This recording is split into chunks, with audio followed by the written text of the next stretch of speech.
ये है news reporter network. आप देख रहे हैं न्यूज रिपोर्टर लाइव, सोच आपकी, आवाज हमारी।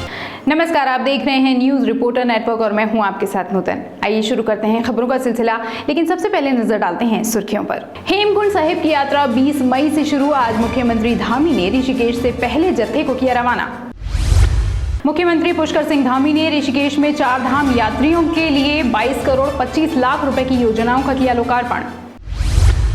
कर्नाटक चुनाव में कांग्रेस की शानदार जीत के बाद सिद्धारमैया का मुख्यमंत्री बनना लगभग तय। कल दोपहर हो सकता है शपथ ग्रहण समारोह। और भारतीय किसान यूनियन के अध्यक्ष चौधरी लाल सिंह गुर्जर के नेतृत्व में सैकड़ों किसानों ने किया धरना प्रदर्शन। कुश्ती महासंघ के अध्यक्ष बृजभूषण शरण सिंह की गिरफ्तारी की रखी मांग। और आइए हम नजर डालते हैं खबरों पर। श्री हेमकुंड साहिब की यात्रा 20 मई से शुरू होनी है। पहला जत्था आज ऋषिकेश से रवाना हुआ, जिसे मुख्यमंत्री धामी ने रवाना किया।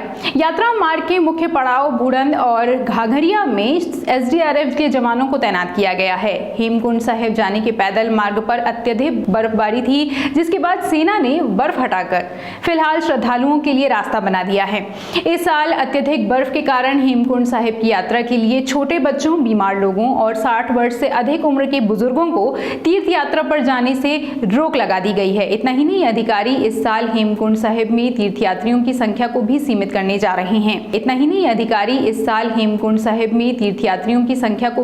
करने जा रहे हैं।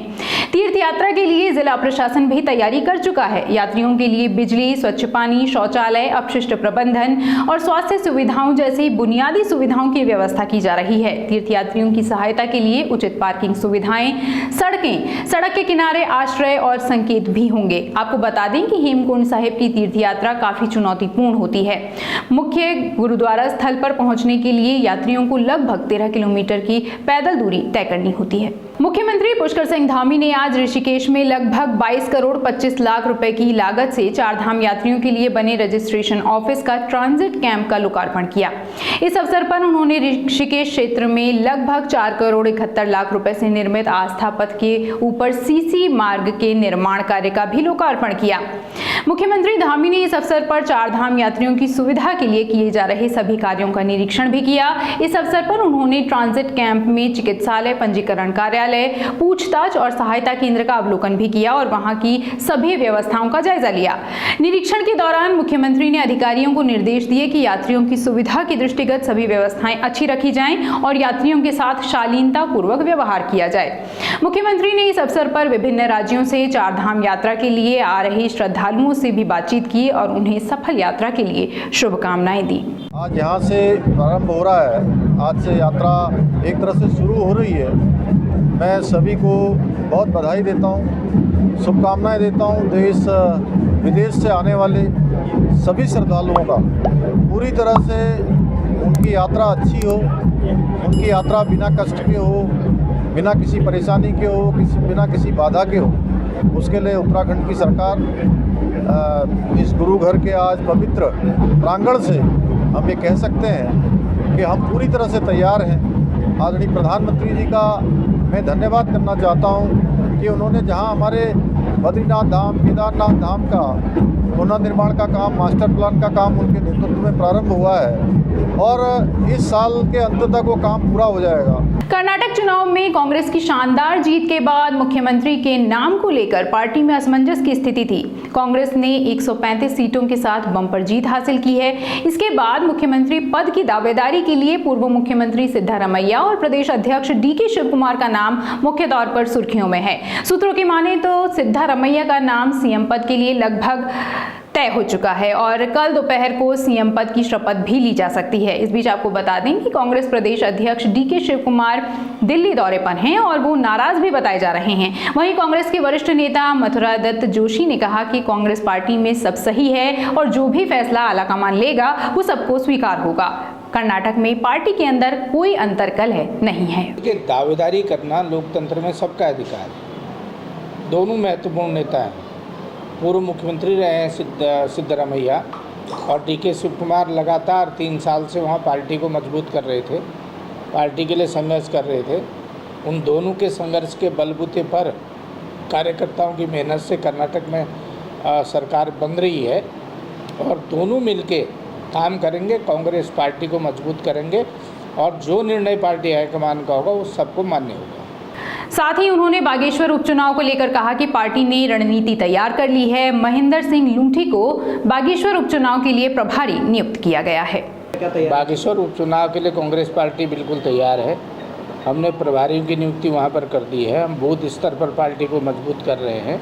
बूथ कमेटियों का गठन हो रहा है, ब्लॉक कांग्रेस कमेटियों का गठन हो रहा है, न्याय पंचायत कांग्रेस का गठन हो रहा है। वहाँ पर सारी मीटिंगें चल रही हैं।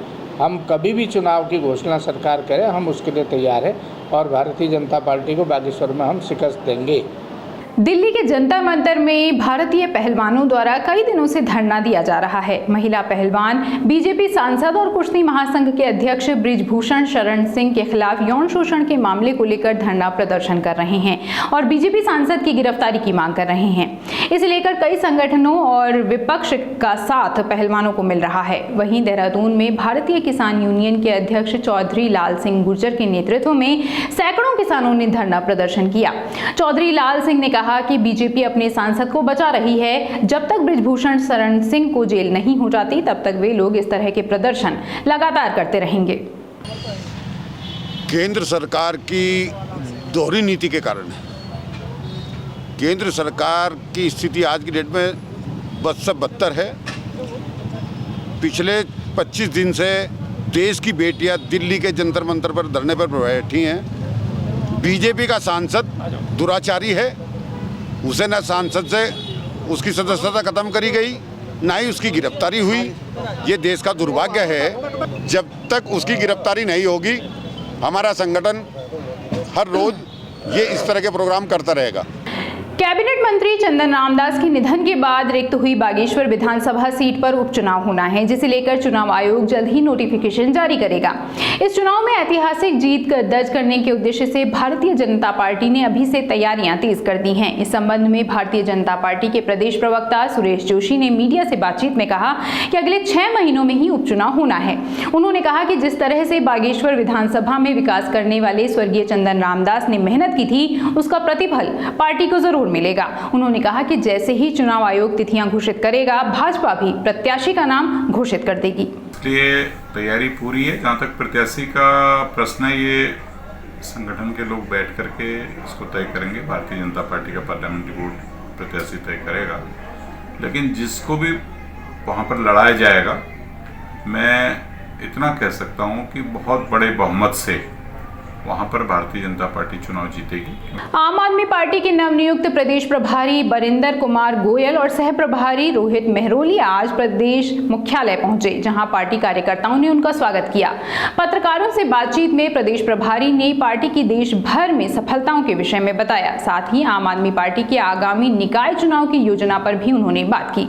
सह प्रभारी नियुक्त किए गए रोहित मेहरोलिया ने कहा कि सरकार बेरोजगारी और पेपर लीक जैसे विषयों पर खामोश बैठी हुई है। कार्यों में दिन रात वो पढ़ाई में अपना समय देते हैं। इतनी उम्मीदों के साथ में उनकी उम्मीदों को झटका लगता है जब पेपर लीक हो जाते हैं। भारतीय जनता पार्टी के लोग उसके अंदर शामिल पाए जाते हैं, उनके पास कोई कार्रवाई नहीं होती।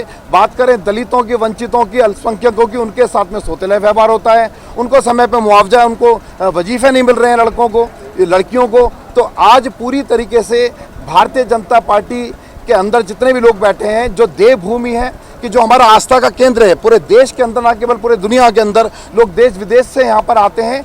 आज लोग ये देख रहे हैं कि किस प्रकार से जो प्राकृतिक संपदाओं से भरा हुआ प्रदेश है। 2017 और 2022 के विधानसभा चुनाव में करारी हार के बाद कांग्रेस ने 2024 के चुनाव में उतरने की तैयारियां तेज कर दी हैं। पार्टी के वरिष्ठ नेता मथुरा दत्त जोशी ने कहा कि पार्टी लगातार अपने आप को मजबूत करने पर काम कर रही है।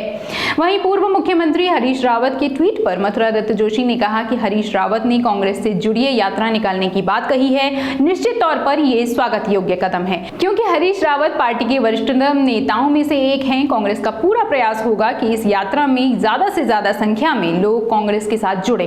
मथुरा दत्त जोशी ने कहा कि पार्टी के प्रदेश अध्यक्ष करण माहरा लगातार पार्टी कार्यकर्ताओं और पदाधिकारियों का मनोबल बढ़ाने में लगे हुए हैं। उन्होंने कहा कि उनका पूरा प्रयास है कि पार्टी एक बार फिर से संगठित रूप में खड़ी हो। निश्चित रूप से हरीश रावत जी ने ठीक ही कहा है, और इस समय कांग्रेस को सत्ता में लाना पहला उद्देश्य है उत्तराखंड। हमको 2017 और 2022 की हार से सबक लेना पड़ेगा। सारे नेताओं को सबक लेना पड़ेगा कि इतनी अप्रत्याशित हार हुई कैसे, इस पर भी मंथन करना पड़ेगा।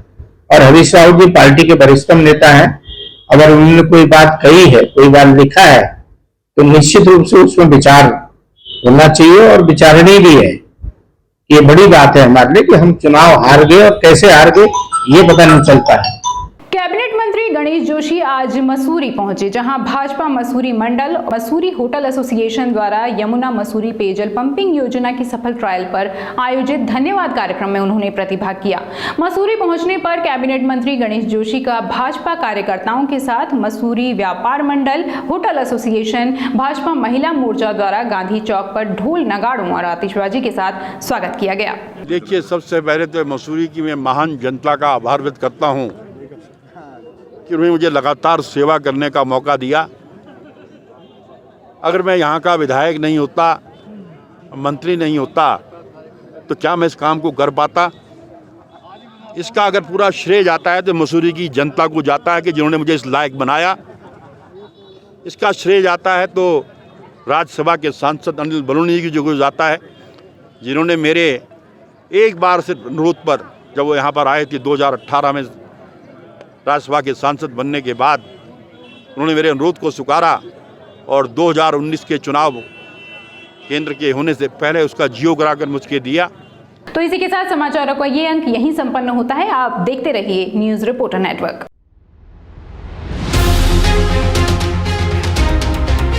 ये है न्यूज रिपोर्टर नेटवर्क। आप देख रहे हैं न्यूज रिपोर्टर लाइव। सोच आपकी, आवाज हमारी।